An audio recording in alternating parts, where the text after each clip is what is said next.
SCP-016, Sentient Micro-Organism. Object Class, Keter. Special Containment Procedures. SCP-016 is to remain within the confines of a 5 by 5 by 5 meter room at all times, maintained at a temperature not to exceed 0 degrees Celsius. SCP-016 itself is to remain in the Petri dish in the containment cube at all times, unless directed otherwise by Level 4 or O5 personnel. Full documentation of experimentation with SCP-016 must be submitted before and after samples and duplicates of SCP-016 may be taken. Failure to follow these procedures will result in termination or reassignment as Class D personnel. Only authorized personnel may be permitted to obtain samples of and experiment with SCP-016 under BCL-5 containment conditions. If an outbreak does occur despite following the aforementioned procedures, Directive Base personnel are to implement a Code Sigma lockdown and containment plan. Infected personnel are to be terminated on site by security forces wearing standard mission-oriented protective posture, MOP, anti-biological and anti-chemical equipment. Should the infection not be contained after 48 hours, the on-site nuclear device is to be detonated. Remaining personnel are not to be evacuated under any circumstances. SCP-016 has been shown to survive for up to 6 hours on hard surfaces, and up to several minutes in air. High-intensity ultraviolet light and high concentrations of orthophthalealdehyde solution have been demonstrated to be effective in disinfecting non-organic surfaces.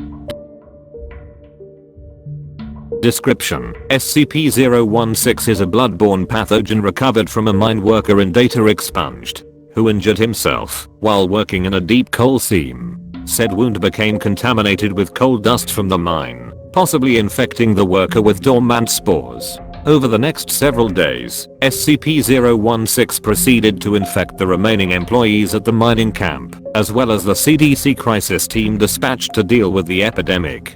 Foundation personnel then took over the investigation and terminated all affected personnel. Patient 0 was brought into captivity, and the mine shaft was collapsed by an explosive device. SCP-016 has an incubation period ranging from 24 hours to 2 years, depending on the presence and number of other human hosts in the area. First symptoms resemble the common cold and include itchy eyes, runny nose, coughing, and bodily aches. Phase 2 begins in 48 hours and consists of a controlled form of hemorrhagic fever, as the organism causes a small amount of blood to become aspirated in the lungs, creating an aerosol effect.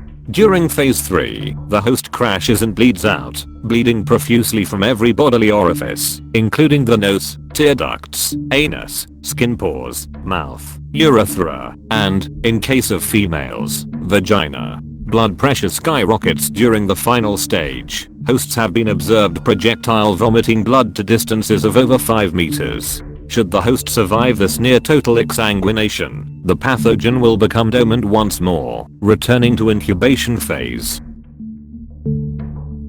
What distinguishes SCP-016 from other strains of hemorrhagic fever such as Ebola and Marburg is its unusual response to high stress. Should the subject undergo a high-stress situation, such as a life-threatening crisis, the organism will change its survival tactic from rapid reproduction to the rewriting of the host's DNA and stimulation of rapid cell division. Major physiological changes occur within the first 24 hours, with complete bodily reconstruction occurring within 2 weeks' time. Most hosts do not survive the process due to the heavy demands made on the body. An interesting side effect of the transformation is an increased aggressive urge. It is believed that this may be an attempt to maximize the spread of the virus in a manner similar to rabies. On another note, subjects who undergo bodily transformation no longer appear to exhibit SCP-016's hemorrhagic properties. However, subjects infected by transformed hosts will still undergo the normal SCP-016 infection process.